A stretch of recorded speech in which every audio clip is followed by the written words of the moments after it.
On page 365 of his 1904 book, Adolescence, American psychologist G. Stanley Hall wrote this: "Adolescence is when the very worst and best impulses in the human soul struggle against each other for possession."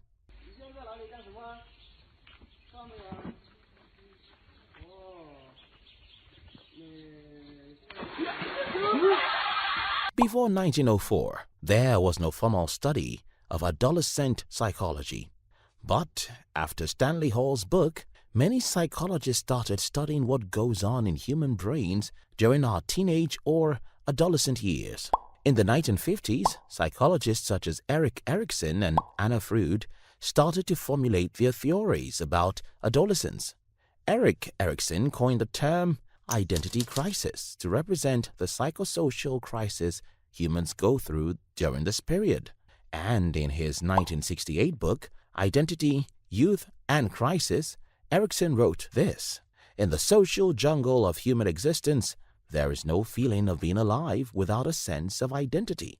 Even though they have different theories, Stanley Hall, Erik Erikson, and Anna Freud all agreed that adolescence was inherently a time of disturbance and psychological confusion.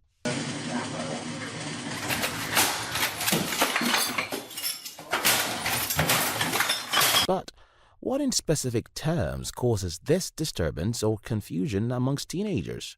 We're about to find out in this video.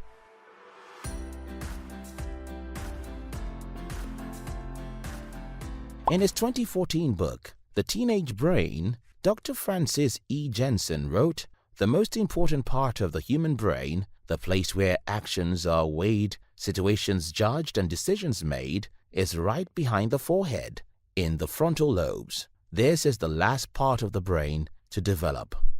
While the area of the brain responsible for planning, assessing risk, and making the right decision is still immature and might not be fully developed until your 20s, according to this 2005 study published by Harvard Medical School, other parts of the teenage brain are changing so fast. This leads to a rapid change in teens' physical, social, and relational life without a corresponding brain power to assess or deal with such changes. For example, brain changes causes teens' bodies to make sex hormones.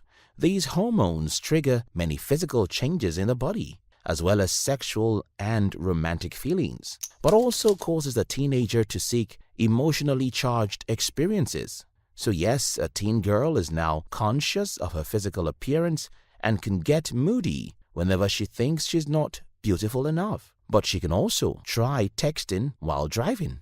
The boy is now eager to have a romantic relationship.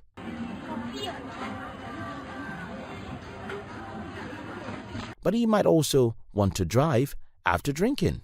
In a 2010 essay on teen risk behaviors, Alan E. Kasdan, former president of the American Psychological Association, and Carlo Rotella, director of American Studies at Boston College, put it like this: "About the time of the onset of puberty, changes in brain structure and function, hormones and neurotransmitters work together to increase the desire to seek out rewarding experiences, especially the sensation afforded by novel and risky behavior."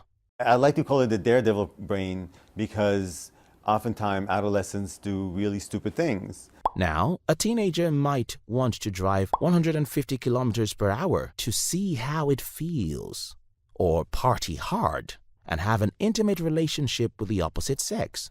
The only two things you want to do at this period are things that are risky and things you're told not to do. For example, even though the law prevents you from drinking alcohol until you're 21 in the US, this 2019 study, published by the Center for Disease Control and Prevention, found that 29% of high school students had consumed some amount of alcohol in the prior 30 days. 5% of respondents drove after drinking, and 17% rode with a driver who had been drinking. This 2015 study found that 41.5% of high school drivers texted or emailed while driving in the 30 days before the survey. 10.8% of high school students had smoked cigarettes in the 30 days before the survey, and 81.4% of students who rode a bike in the year prior to the survey rarely or never used a bicycle helmet. Basically, the way that we encode fear as adults is very different than the way that adolescents encode fear. They really are basically fearless. While all these new chemicals are moving around inside your body causing massive changes you have no power to handle, one would assume that you should turn to adults, especially your parents. I mean, your parents are probably wiser than you and can guide you, right? Well, wrong. At least in the mind of a teenager.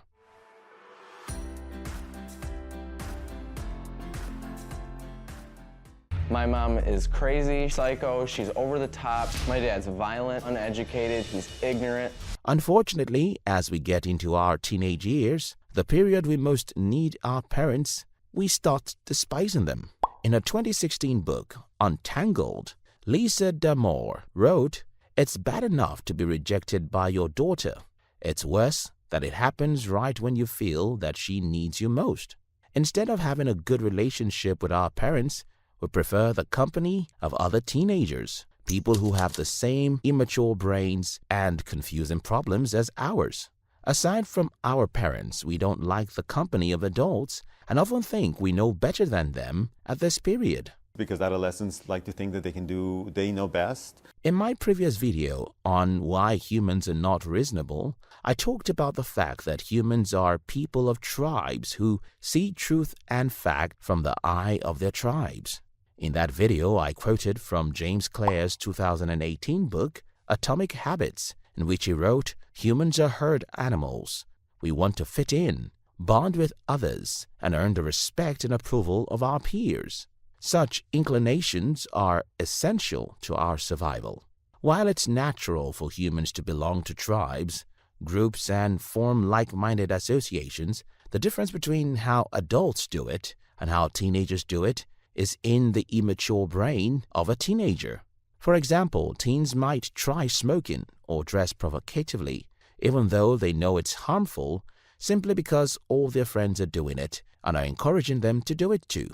The problem, however, is that a teen's brain often does not have the executive functioning ability to resist or effectively evaluate the consequences of their choices, while at the same time their brain rewards them for risky behavior, according to this 2011 study.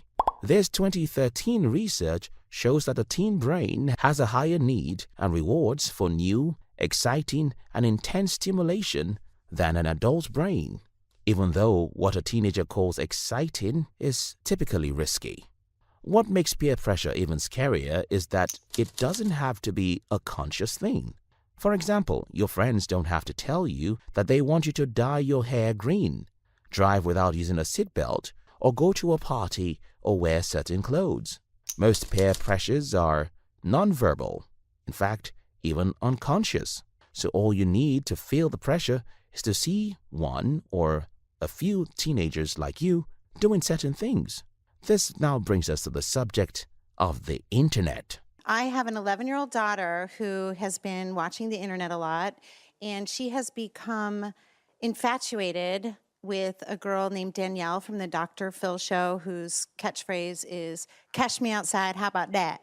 When I was growing up in a small village, there was no telephone or television, talk less of the internet. But even with that, I started experimenting with cigarettes when I was around 10 years old. In today's world, where everyone sees what everyone else all over the world is doing, it's difficult to be a teenager. For example, Insider.com published a study in January of 2021. For their study, Insider.com created a TikTok account, set the age at 14, and waited to see how long it would take for a video featuring plastic surgery to appear on the For You page. 8 minutes. It took only 480 seconds for the TikTok algorithm to decide that a 14-year-old needs a video of plastic surgery.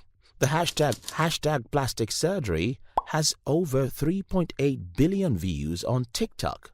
Nose job check has over 1 billion views, while hashtag nose job has over 1.6 billion views, as of January of 2021. Many research has shown that Instagram makes teenagers feel bad about their body. Facebook and Twitter harm young people's mental health. The more teens use social media, the higher suicide rate among teens. And just as if all of these are not enough to ruin teenage life, the only way children could have a good foundation before those troubled years, which are the good family life, two loving parents living together, is now gradually becoming the thing of the past. Over 18.5 million children in the U.S. lived with a single mother or father. According to 2020 U.S. Census Bureau, 21% of children in the UK are living with single parents. Even for those living with their two parents, millions are neglected, abused, and starved of love. According to Eric Erickson, this leads to mistrust, shame, guilt, and inferiority, even before these kids get to become teenagers. As I round off this video, my heart bleeds for those of you who are teenagers. I know this is a difficult stage of your life, but like most of us, you look back in a few years and smile at it, all because even though teenage years could be confusing, they are also a period of great opportunities. As Amy Ellis Knott wrote in her 2014 book, The Teenage Brain, adolescence is the birthday of imagination. Now that you're young, you can put that zeal, energy, and daredevil brain to great use, which is why I made the video on your screen. This video will teach and inspire you to direct your youthful energy into something worthwhile. Click it right here to learn how to start pursuing your big dreams now that you are young. Thank you.